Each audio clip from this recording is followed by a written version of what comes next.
This time I fill up lighter with methylated spirits, and I want to try how this is gonna work as a lighter fuel. So it starts well.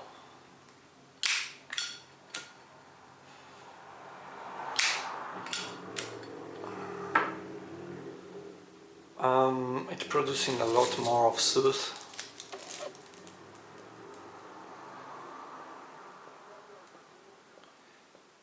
I have to say that it doesn't smell.